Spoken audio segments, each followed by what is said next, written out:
Phyllis. Thank you for joining me.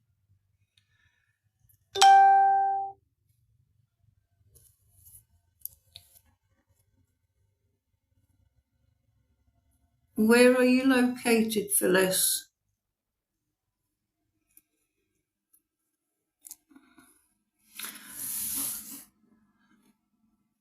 Hi, Lynn. Thank you for joining me. I had a bit of a meltdown last night, Lynn. Wasn't very nice. I went live, but I couldn't actually turn the camera on because I was an emotional wreck last night.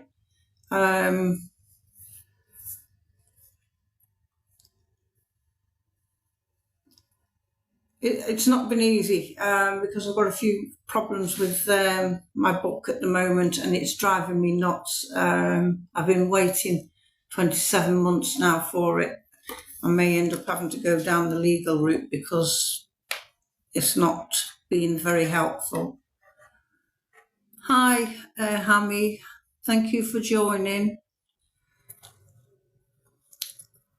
So it's quite a stressful few days. All I've done is cry. Yesterday, 14 hours I sat here at this computer trying to rescue my son's manuscript. But unfortunately, they've got it on a system where it's locked in. So I can't even access my own damn book. I've never heard anything so really crazy in my life. But I will get there. I will get it back, even if I have to go down the legal route. So I just have to wait and see, darling. When are your next trip over to Benidorm?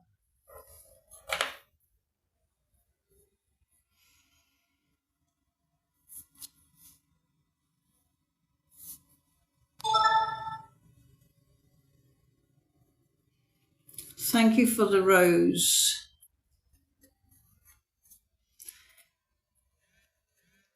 I'm just trying to wait till a few more people come in, Lynn. Then I can talk about what's been going off over the past week. Contacting trading standards, and then find out that this company is a bloody scam. Ugh. Just so angry.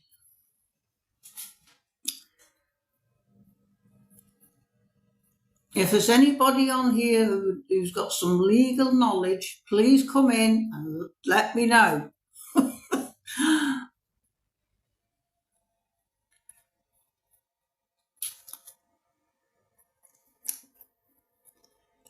Lynn, can you share the live, darling, to get more people in? Thank you for all the likes. I appreciate it. I wanted to talk to you about one of my books from my blog today. Each is dated because I have to remember when I actually met these people. This one is called An Angel Came Calling. Angels do exist. They came calling one day when you least expect them. Today I went to work not expecting anything different in my role as a palliative care nurse. My afternoon patient was cancelled, and at the last minute I was redirected to another very poorly gentleman. I was given the details and arrived shortly after, greeted by his 2 daughters. I didn't recognise this gentleman, and his name was not one that I remembered. But one of his daughters said something that prompted a memory. I asked, "Do you have any photos of your father as a young man?" "Yes, we do," and they brought one out. As soon as I seen the photograph, I recognised the gentleman. I'd known him for some years. At one point, he had let it be known to me that he had a soft spot for me. We'd not seen each other in quite some time, and life had taken us in different directions. We talked about his life, and his daughters did know about me. Their father would often talk about his friend with a kind heart. He told his daughters about his soft spot for a very special lady. That lady was me. All those years ago, he was at end-stage life, and it was sad to see him fade away. His daughter said, "It's like he's been waiting for someone, and you walked in." Sadly, he passed away that afternoon. He had all these people around him who loved him and cared about him, a friend, a soul, and a soul to keep. The family wished to stay in touch with me and hoped to bring some comfort to them. I closed the door, leaving them to grieve in peace. I knew my job was done, but my eyes were full of tears. You know, you meet a lot of people in your life. I'm going back 30, 40 years with this guy. We were only young teenagers when we met. And he did let it be known that he had a soft spot for me, but I was already involved with another gentleman who ended up becoming my ex-husband. And I hadn't seen him for so many years, so I didn't recognise him as an older man. He had changed a lot, but when you've got cancer, you do change. Things change in your body, you become frail. And this is one of the reasons why I didn't recognise him. But to know that he had actually often talked about the woman that he had a soft spot for over 40 years ago said a lot.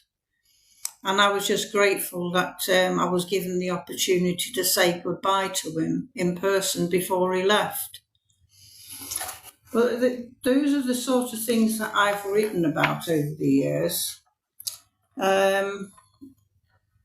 Another one is the old sea dog. He was actually an elderly gentleman, but he was ex-Royal Navy, and he worked in the Merchant Navy. He's travelled the world, and his health was actually failing him. He never married, never had no children of his own. So it was left to me to ensure that his final years were safe and secure. Travelling 165 miles away and taking time out of my own busy life to make sure that he was all right. That elderly gentleman was my uncle. He was very independent, fiercely independent, set in his ways. Stubborn in nature comes to mind, but I know I'm doing the best I can for him and will continue to do so. He went on to live until he was 90 years old. And my mum always used to say to me, "Veronica, you know you're going to live till you're 90. And I said, "Well, why did you say that?" Easy. I had a baby when I was 40. That was her motto. Another story that I wanted to tell you is about my own experience with... I've lost one son to suicide, and I was damned if I was going to lose another one. But not with suicide. It was actually... He had sepsis, and I'd been at work at the hospice all day, so I came home and I was feeling quite shattered, actually, emotionally drained as well, because it is an emotionally draining job. And on this particular day, I'd actually got myself into bed, and I'd just laid my head down to go to sleep because I knew I had a shift the next day. And you know when you get that voice in your head telling you to do something and you get up and go? Well, this voice came to me and said, "Veronica, go and check on your son." Well, I wasn't going to ignore it. I got back up, got dressed, drove over to where he lived to find out that he was ill in bed. As soon as I seen him, I knew. I couldn't wait for an ambulance. I had to phone and just get him get him to the hospital as quick as I could. And I told him, Mark, get in the car, and he wouldn't get in the car. He's a grown man, obviously. Look, I'll be all right, Mum. No, get in the car. I ended up shouting at him like he was a little boy again.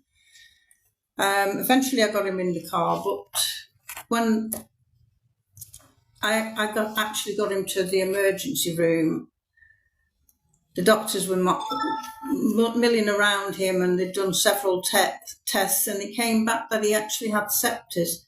7 weeks that lad was in hospital fighting for his life, and I whispered in his ear, I'm not burying one of my kids. You need to fight this. And he looked at me with his grey face, because the colour had just drained from him. And he says, Mum, I'm trying. I says, well, bloody try harder. Hello, Hanley. Thank you for joining. And he was in hospital for 7 weeks fighting sepsis, and I thought I was going to lose him. But I just kept willing him to live. I didn't lose him. But these are what I write about, different experiences, not just with my own family, with other people's families too. One is called An Angel Came Calling When Time Matters.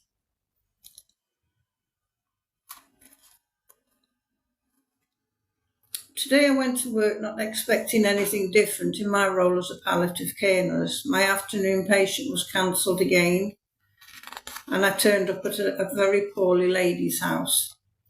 Her husband was very quick to get out of the house, which was unusual. So I went upstairs to check on the patient, and I found that she was actually convulsing, and it wasn't very nice to watch. But I did get the emergency services out, as she didn't have what we call a DNR, which means do not resuscitate. She didn't have that. So I had to, by law, resuscitate, even though she was end-stage life. And it was horrendous. Now, the ambulance came and took this lady off to hospital. But I had to wait at the house for the husband to return, because I didn't want him to return home to an empty house, because he didn't have a mobile phone. He's one of the old school guys. And I actually waited there for 5 hours until he came.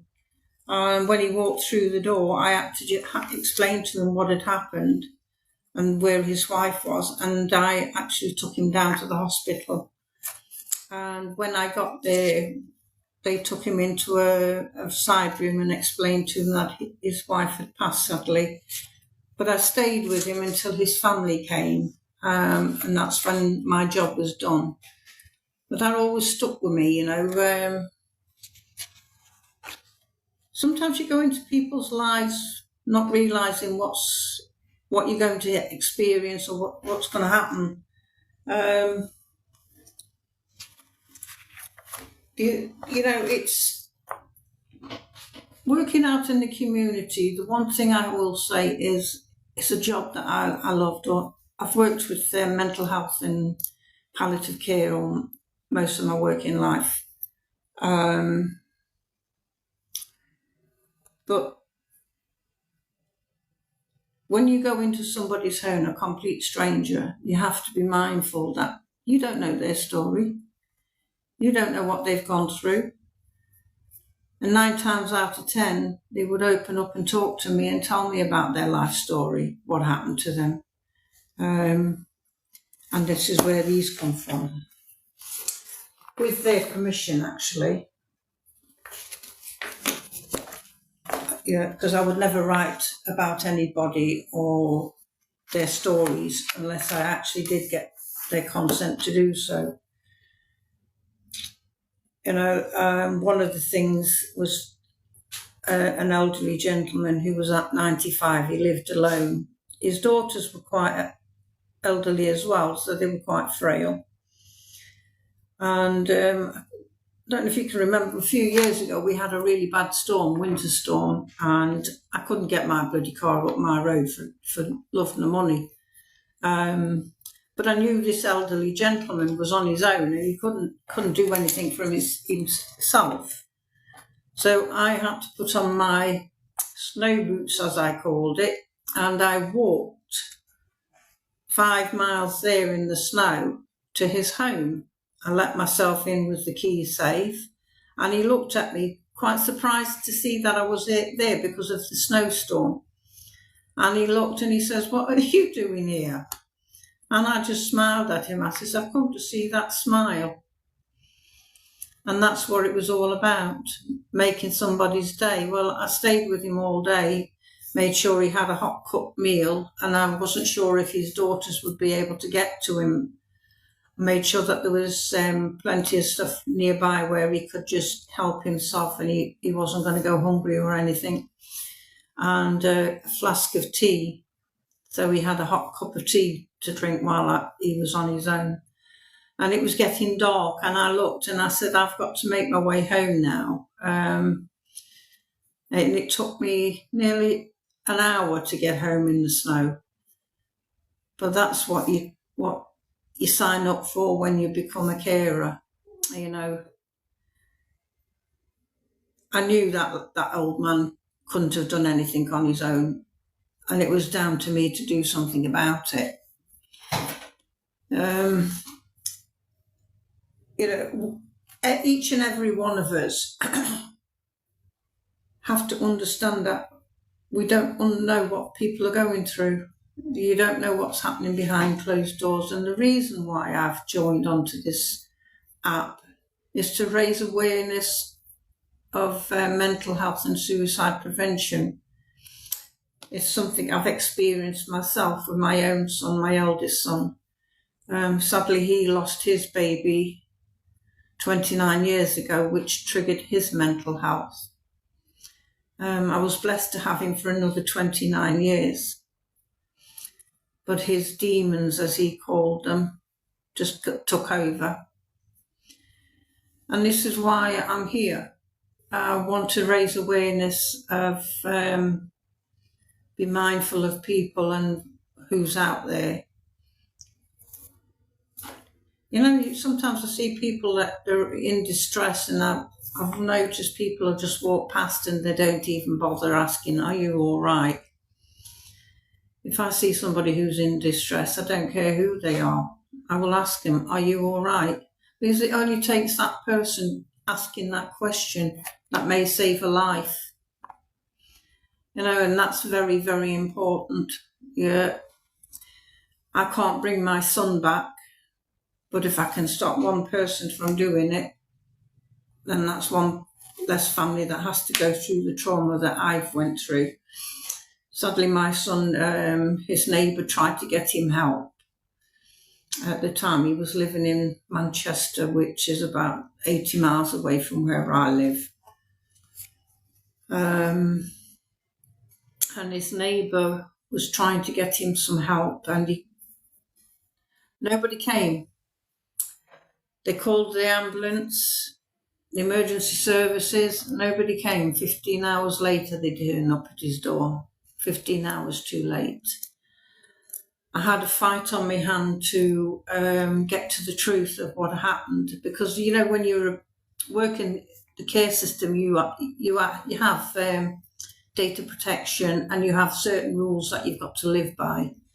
And there was no way on this earth I would have ever turned up at somebody's door and then turned around and walked away and written it down as case closed just because you couldn't get an answer at the door. I would have made damn sure I would have seen that person or made contact with them, family member. But sadly that didn't happen that night, and I will forever be angry at Manchester Police, because really by law the ambulance service cannot break into somebody's house. Only the police can do that. They only have the power to do that. And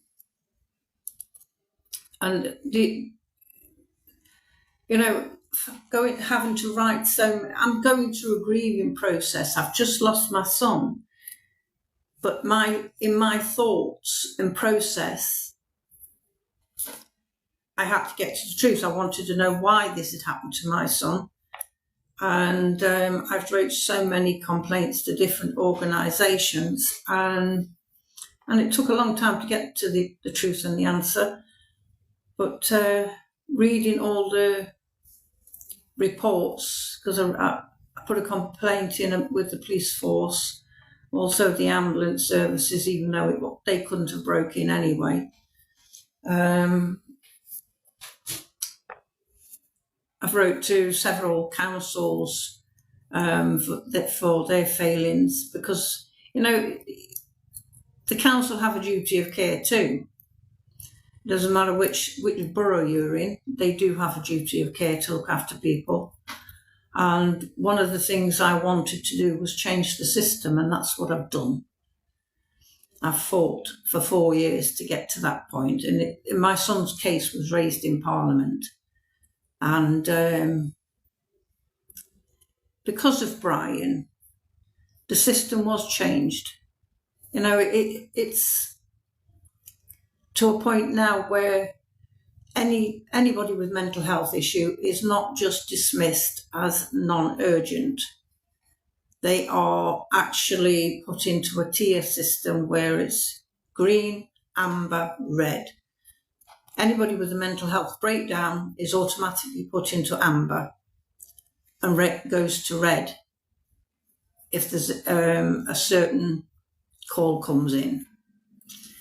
And that is my son's legacy to the community. One of the other things I insisted was that my son's story be told and used as a training tool to train all emergency services, and if you look on my profile, you'll see it. I have it pinned, and that is the training tool that is now used to train all staff in the offices who answer these emergency calls, also the medical team who deal with the call. And I'm hoping that Manchester Police take on board. But I won't hold my breath for that one. It's really eye-opening when you have to go down that road, as to the lack of empathy and compassion there is in the world. And it's such a sad situation. It's really a difficult situation to be in, when all you do all your life is care for people, and the last thing you want is to not be able to care for your own. So what I would say to people is, please take that 5 minutes and say, are you all right? You might have to listen to somebody who is in really serious distress, but you might also save somebody's life. And that's where this is where I'm going with this. Eventually, I will have my son's book back, and I will get it published, because I won't go to my grave knowing that these people are getting away with what they're doing, because I won't. I spent 14 hours yesterday at this table with 2 computers, working both of them to do what I needed to do. I'm just what do you call it? A determined old bird.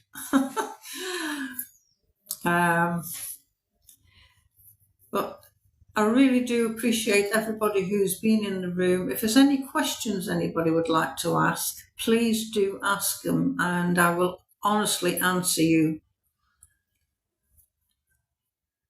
Thank you, Lynn. I try to be. I really do. It's not easy. When I had to leave work because of what I was going through with the coroner and everything with my son, obviously the hospice didn't want me to leave, because I was one of the popular nurses there that everybody was always asking, well, can we have Veronica today, please?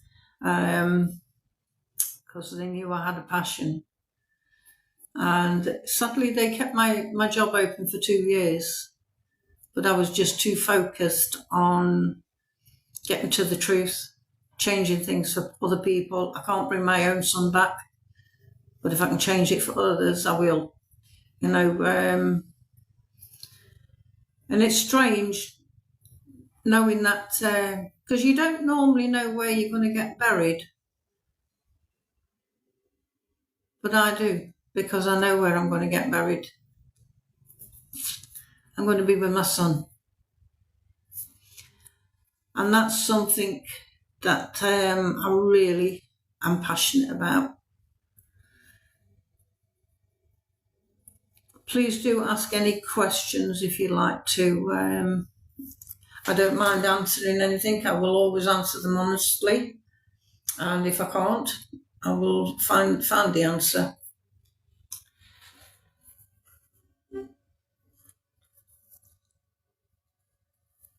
Please do continue to share if you can, please. If I've missed anybody who's joined, sweetie,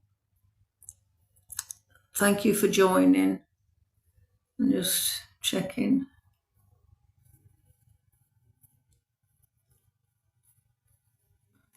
Lynn, you know you've been following me for a long time and I really do appreciate it.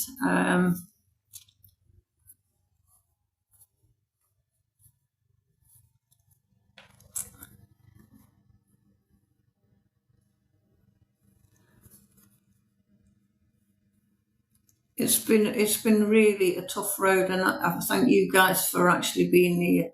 I find it quite strange sitting here talking to a damn phone and nobody's talking back to me.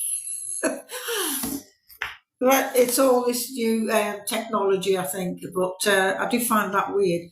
I understand what my daughter does now, because she's into media. She went to university for that, and I was really proud of her. She had her own radio station show and everything, and she worked for the BBC for a little while, but I'm really proud of her. She sits there on these, because she's got all the equipment and everything, and she does all this, and it doesn't even bother her. It's like when I told her I was going to go live on TikTok. She just smiled at me.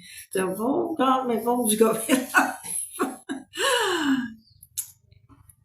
Hi, Coffee. Thank you for joining. It's really a long process, but I would like to share with you. This is one of my books that I've wrote, and this is all about hospice work and all the patients that I've met over the years. And somebody said to me, you should write a book about it and get it published, which I have done. It's because they may no longer be here with us anymore, but their story lives on through the book. And the other one is Sleeping Winds. Now, this is a book of poetry. One of the things I did write about was I'd entered a competition years ago when I was only in my 30s. And I entered the competition and it won. It was then put into a book of poetry and went on to win an award. I was supposed to go and pick the award up from Chicago, but at the time I couldn't afford it because I had young kids running around, and your kids came first. Hello, Mark. Thank you for joining. But just knowing I'd actually been offered that award was enough for me. And how the hell the International Society for Poetry found where I lived, because I've moved house several times. And they did, because a letter dropped through my letterbox asking me to come to Chicago to pick up this award. By that time, my two sons were young teenagers and they were over the moon that mum had been offered this award, and they begged me to go, but their needs came first. At the end of the day, I was a single mum raising a family, so I couldn't go and get it.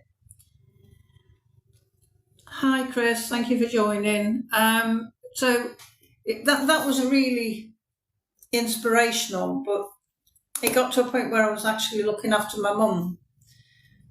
She ended up with cancer, and one of the things she said to me is, Veronica, promise me you never stop writing. And it's a promise I've never broke, because I've carried on writing. I've written 5 other books, and it's about life in general and journeys. One of them is because one of my passions was ancestry, and sometimes I'd be up till 3 o'clock in the bloody morning researching, but I knew I had to get up for work the following day, so I had to cut it down. But one of my ancestors, her name was Phoebe, and that's why I used her as my pen name, Phoebe Harper. And when I was researching her life, it was quite interesting that she had quite such a sad story, really. Her husband was a sailor, my great-great-great-grandfather, and the ship went down off the Isle of Sheppey, and all hands were lost at sea, and that was in the 1800s, early 1800s. And it was sad that she managed to keep herself and her 3 daughters out of what they called the workhouse in them days. And she died sadly quite young. She was only in her 40s when she died. But I've written her story, and I called it The Sand Dancer and the Wailing Wives, because when they found out that their husbands had died at sea, they were on the beach, and it was noted in the local papers that the wives were wailing, and that's why it got the name The Wailing Wives and the Sand Dancer, because she was a sand dancer.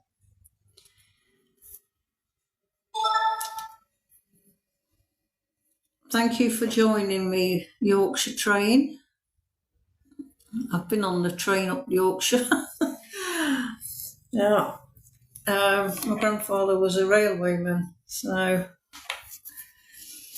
anyway, it's been lovely chatting to you guys. I have to get used to nobody talking back to me. This is where I find bloody strange. It's weird. But I'd like to say thank you. I'm going to end live now, because I have a few things I need to do this afternoon. But please do follow me and join me and follow me on my journey of, well, it's called a healing prayer. Everybody needs a place to heal, and maybe this is where I need to be. As long as I'm helping others to save them, I'm happy. I'll catch you again later, Lynn. You take care, darling. Thank you, everybody. Bye.